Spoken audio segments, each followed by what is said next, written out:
వంశీ టీముని వేటాడటం అన్నటువంటిది ప్రభుత్వం లేదా ప్రభుత్వం తరపున పోలీస్ యంత్రాంగం ప్రారంభించగానే వాళ్ళు అజ్ఞాతంలోకి వెళ్ళిపోయారు. అందులో ఒక్కొక్కళ్ళు బయటకు వస్తున్నారు. మొన్న ఒక వ్యక్తి అరెస్ట్ అయితే ఇప్పుడు మిగతా వాళ్ళు నేపాల్లో ఉన్నారని పోలీసులు కనిపెట్టారన్నటువంటిది పత్రికల కథనం. ముదునూరి సత్యవర్ధన్ కిడ్నాప్ కేసులో మిగిలిన నిందితులు నేపాల్లో తిరుగుతున్నట్టు తెలిసింది. ఈ కేసులో ఇంకా అరెస్ట్ కావాల్సిన ప్రధాన నిందితులు మాజీ ఎమ్మెల్యే వల్లభనేని వంశీ, ముఖ్య అనుచరుడు కొమ్మ కోటేశ్వరరావు అలియాస్ కోట్లు ఒకరు.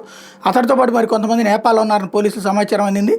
ఈ కేసులో మొత్తం 12 మంది నిందితులు ఉండగా వంశీ, వెల్లేని శివరామకృష్ణ ప్రసాద్, గంటా వీర్రాజు, నిమ్మ చలపతి, వేల్పూర్ వంశీబాబులను అరెస్ట్ చేసిన సంగతి తెలిసిందే. ప్రస్తుతం వాళ్ళంతా విజయవాడ జిల్లా జైల్లో ఉన్నారు.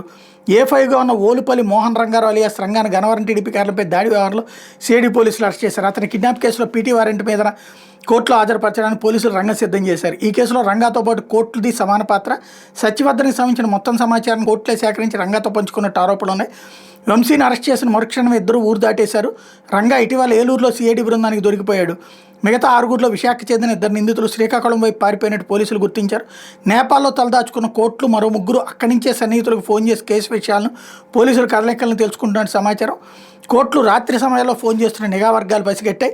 4 నేపాల్లో ఎక్కడుంటున్నారో ఆరోధిస్తున్నాయి. పక్కా వివరాలు అందగానే అరెస్ట్ చేసే దిశగా పోలీసులు అడుగు వేస్తున్నట్టు విశ్వసనీయంగా తెలిసిందన్నట్టు వార్తని హైలైట్ చేశారు.